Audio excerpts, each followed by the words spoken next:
Hello friend, कैसे आप सभी लोग द पॉलिटिकल मास्टर में आप सभी का स्वागत है। आज इस वीडियो में क्लास 12 के पॉलिटिकल साइंस का चैप्टर नंबर 30 जिसका नाम है नियोजित विकास की राजनीति, नए सिलेबस जो रिवाइज सिलेबस सीबीएसई ने 2022 तो 2023 के लिए तैयार किया है, उस सिलेबस में दोस्तों इसका नाम चेंज हो गया। सभी टॉपिक वही बट नाम चेंज हो गया, इसका नाम रखा गया है नियोजन और विकास। आज इस वीडियो में दोस्तों इस चैप्टर का हम थर्ड पार्ट करने वाले से पहले दो पार्ट ऑलरेडी हमने कवर कर लिया। अगर पहले दोनों पार्ट आपने नहीं देखा है तो उसका लिंक जो है दोस्तों डिस्क्रिप्शन बॉक्स में नीचे दिया गया, वहां से जाकर उसे आप देख सकते हैं।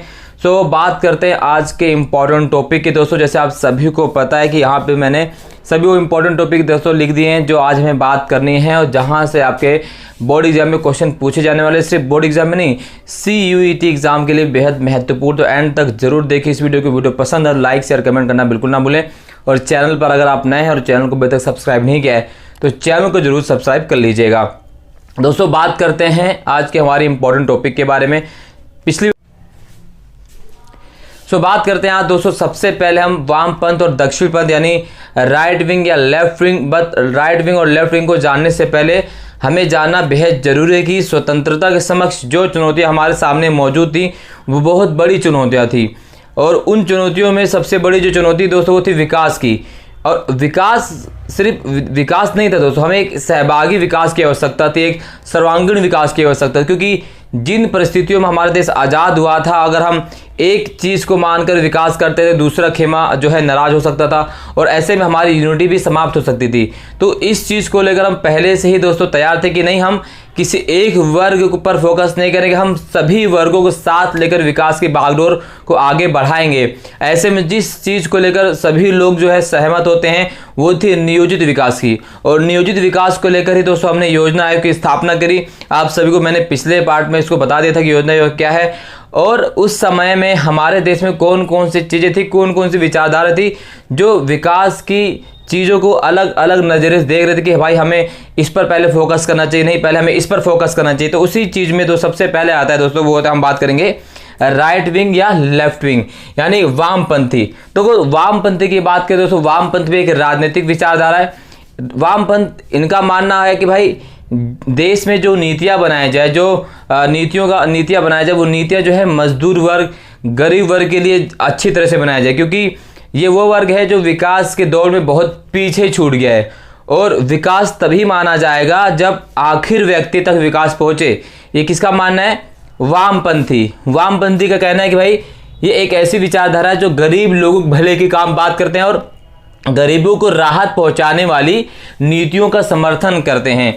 इनका कहना है कि सरकार को ऐसी नीतियां बनानी चाहिए, ऐसी नीतियां लागू करनी चाहिए जिसमें गरीब वर्ग का फायदा हो, हर तबके का फायदा हो, सिर्फ एक विशेष वर्ग का फायदा ना हो। तो सरकार को अपनी नीतियां बनाते समय इन निम्न वर्ग, गरीब वर्ग और शोषित वर्ग का ध्यान रखना चाहिए। और देश का विकास तभी संभव हो सकता है जब देश के जो संसाधन है उसका सामाजिक न्याय के साथ समान रूप से बंटवारा किया जाए। और वो तभी संभव हो सकता है जब सरकार इसमें निम्न वर्ग और शोषित वर्ग को अपनी नीतियों में ज़्यादा तवज्जो दे। ये किसका मानना था? वामपंथ। यानी ये जो पहले से चली आ रही विचारधारा उसको बदलना चाहती है जिसमें केवल एक विशेष वर्ग का ही विकास होता था। दूसरा है दोस्तों दक्षिणपंथ।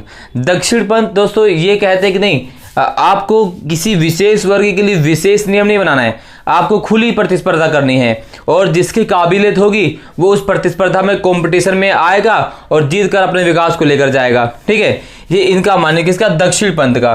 और ये कहते हैं कि भाई बाजार मूलक अर्थव्यवस्था चाहते हैं, बाजार मूलक खुली प्रतिस्पर्धा, बाजार मूलक अर्थव्यवस्था का समर्थन करते हैं और जो पहले से नीतियां चली आ रही हैं उसी नीतियों को फॉलो करने की बात करते हैं, वर्ग व्यवस्थित नीतियों को फॉलो करने की बात करते हैं। और सरकार से कहते हैं कि भाई आपको जो है बिल्कुल भी अर्थव्यवस्था में दखल नहीं देना है, आपको दूर रहना है। सरकार को अर्थव्यवस्था में गैर जरूरी हस्तक्षेप नहीं करनी चाहिए, सारा कुछ जो है कंपटीशन पर छोड़ देना चाहिए। ठीक है, इस तरह से बात करते हैं।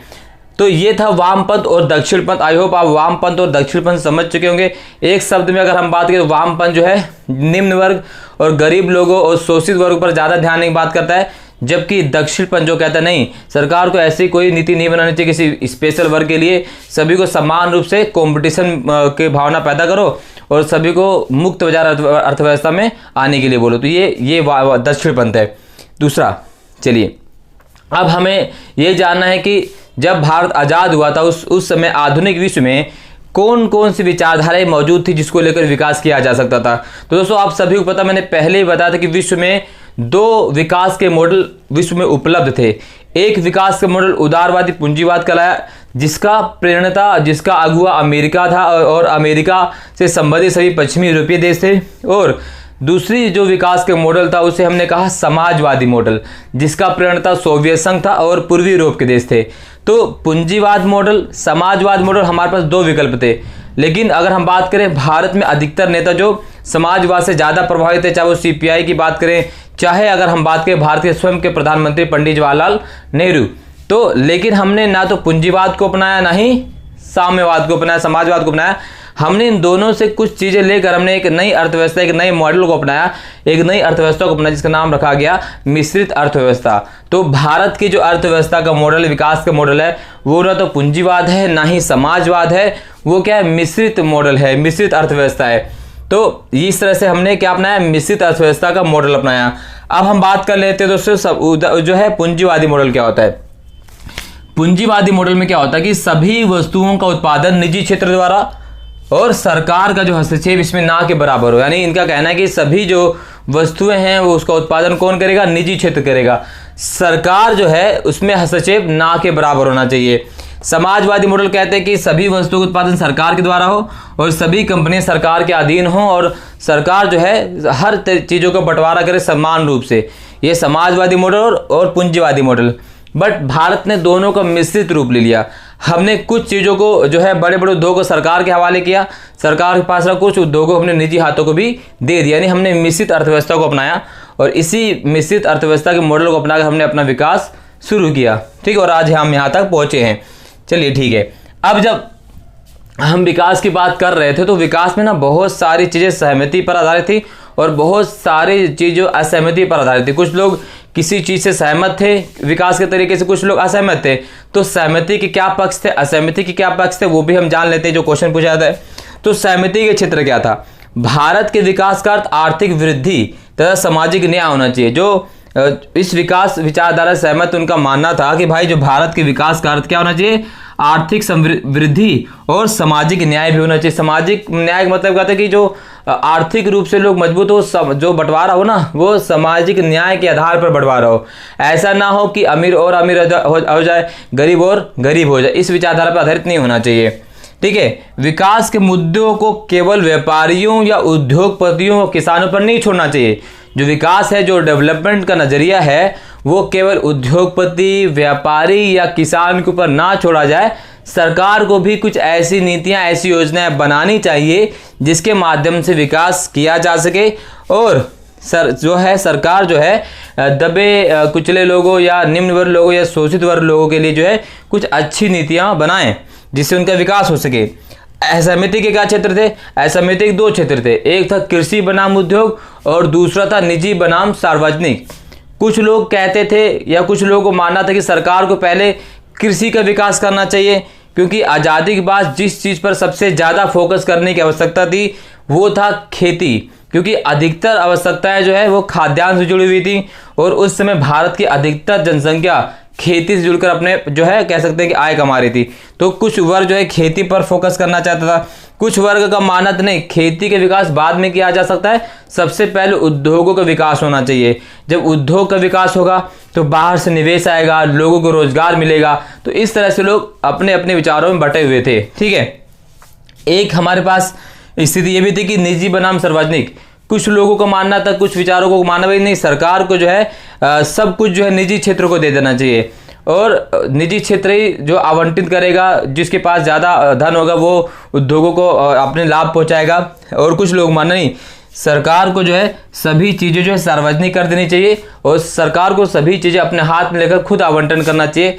निजी क्षेत्र को दिया जाएगा तो इसमें एक बहुत बड़ा गैप बन जाएगा। तो ये भी 2 प्रकार की विचारधारा थी हमारे पास, कृषि बनाम उद्योग और निजी बनाम सार्वजनिक। ठीक है, तो ये आप इसे नोट कर सकते हैं, स्क्रीनशॉट ले सकते हैं। ये हमारा कवर हो गया। तो जब हम योजना बना रहे थे दोस्तों, तो योजना आयोग जो है ना आकस्मिक नहीं आया, या कह सकते हैं अचानक से उसकी योजना नहीं बनाएगी। उससे पहले भी भारत में 2 प्लान बना लिए गए थे, जिसको हमने बॉम्बे प्लान और विकास का केरलवादी मॉडल का। सबसे पहले जान लेते हैं कि बॉम्बे प्लान क्या था। बॉम्बे प्लान दोस्तों क्या था कि 1944 में उद्योगपतियों के एक समूह ने देश में नियोजित अर्थव्यवस्था चलाने का प्रस्ताव तैयार किया। अब उन्होंने जो बॉम्बे के कुछ बड़े बड़े उद्योगपति थे, उन्होंने मिलकर देश में एक नियोजित अर्थव्यवस्था चलाने के प्रस्ताव पारित किया और वो पास हो गया। और उनका कहना था कि भाई सरकार जो है औद्योगिक और अन्य आर्थिक निवेश के क्षेत्र में क्या बड़ा कदम उठाए, यानी सरकार को उद्योगों में निवेश करना चाहिए और उद्योग लगवाने चाहिए जिससे भारत में पैसे आएंगे। जैसे एग्जाम्पल के लिए सरकार तो उड़ीसा में लौह इस्पात संयंत्र लगाना, जिसका उड़ीसा में तो विरोध तो किया गया था पर्यावरण और वहाँ के जनजातीय इलाकों के द्वारा, बट सरकार कहना था अगर हम विरोध से करेंगे तो आने वाले लोगों को ये संदेश जाएगा कि भारत में विकास संभव नहीं है। तो इनका मानना था कि भाई विकास हो, औद्योगिक निवेश बढ़ाया जाए। तो ये एक नियोजित मॉडल पहले प्रस्तुत कर दिया गया था, कहाँ पर 1944 में, जिसे हम बॉम्बे प्लान कहा जाता था। दूसरा हमारे पास मॉडल था जिसका नाम रखा गया था विकास का केरलवादी मॉडल। अब विकास का केरलवादी मॉडल क्या था?